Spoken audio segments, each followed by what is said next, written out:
அனைவருக்கும் வணக்கம். நம்ம அரடா கணிதம் சேனல்ல டிஎன்பிசியில் கேட்கப்பட்ட போட்டித் தேர்வு கணக்குகள் பத்தி பார்த்துட்டு இருக்கோம். முந்தைய ஆண்டுகளுக்கான போட்டித் தேர்வு கணக்குகள் பார்த்துட்டு இருக்கோம். அந்த வரிசையில 2002 குரூப் எக்ஸாம்ல கேட்ட ஒரு முக்கியமான கேள்வி. ஒய்யில் 90% எக்ஸ் எனில் எக்ஸில் ஒய் எத்தனை சதவீதம்? இந்த எக்ஸில் ஒய் இது முக்கியமான வார்த்தை. ஏற்கனவே ஒரு வீடியோலயே நம்ம சொல்லியிருந்தோம்.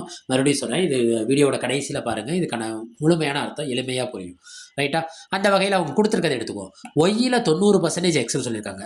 அப்போ ஒய் எவ்வளோன்னு நம்மளுக்கு தெரியாது. அதுல 90% யார் இருக்கான்னு சொல்லியிருக்காங்க? எக்ஸ்ன்னு சொல்லியிருக்காங்க. ஃபர்ஸ்ட் நம்ம தெரியாத ஒய்யை நான் என்னன்னு எடுத்துக்கிறேன்னா, சதவீதங்கிறதுனால 100ன்னு எடுத்துக்கிறேன். இப்போ ஒய் ஈக்குவல் டு 100 என்க வச்சுக்கிட்டேன். ரைட்டா? இந்த ஒய்யில 90% யார் இருக்கான்னா எக்ஸ் இருக்காங்க. அப்போ ஒய் பெருக்கல் 90% யார் இருக்கா? எக்ஸ் இருக்காங்க. அப்போ ஒய்யில்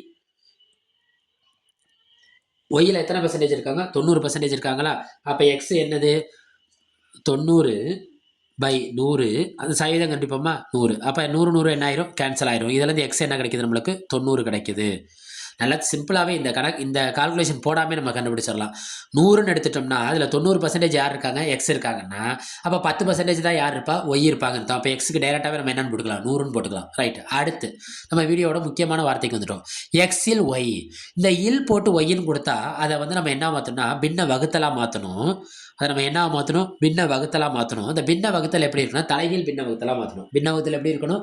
தலைகீழ் பின்ன வகுத்தலாக இருக்கணும். அப்போ எக்ஸில் ஒய்னா நம்ம என்ன எடுத்துக்கணும்? y/x. சதவீதம் கேட்டதுனால நம்ம என்ன எடுத்துக்கணும்? 100ன்னு எடுத்துக்கணும். ரைட்டா? இந்த ஒய் அப்படியே தான் இருக்கும், எக்ஸும் அப்படியே தான் இருக்கும். அப்போ இந்த ஒய்க்கான மதிப்பு நம்ம போய் கேள்வியில் போய் பார்க்கணும். ஒய்க்கு நம்ம என்ன எடுத்து வச்சிருக்கோம்? 100ன்னு எடுத்து வச்சிருக்கோம். எக்ஸுக்கு என்ன கண்டுபிடிச்சிருக்கோம்? 90. ஏன்னா இந்த ஒய்யில் எத்தனை பர்சன்டேஜ் எக்ஸ் இருக்கா? 90% எக்ஸ் இருக்கா. அப்போ ஒய்க்கு என்ன போடுறீங்க? 100 போடுங்க. எக்ஸுக்கு என்ன போடுப்பீங்க? 90. பெருக்கல் என்ன வரும்? 100. பெருக்கல் என்ன வரும்? 100. அடிப்போமா? ஒரு ஜீரோக்கு ஒரு ஜீரோ போயிடும். 100ஐயும் 10ஐயும் பெருக்கினா நமக்கு என்ன கிடைக்குன்னா 1000/9. 1000/9. இந்த 9 எப்போ அடிப்போமா? ஓரம்போது 9. திரும்ப பாருங்க. ஓரம்போது 9 பாக்கி 1 10. ஓரம்போது 9 பாக்கி 1 10. ஓரம்போது 9 பாக்கி 1 10. புள்ளி வச்சுருவோமா? ஓரம்போது 9. இப்போ நம்ம கண்டுபிடிச்சது 111.1.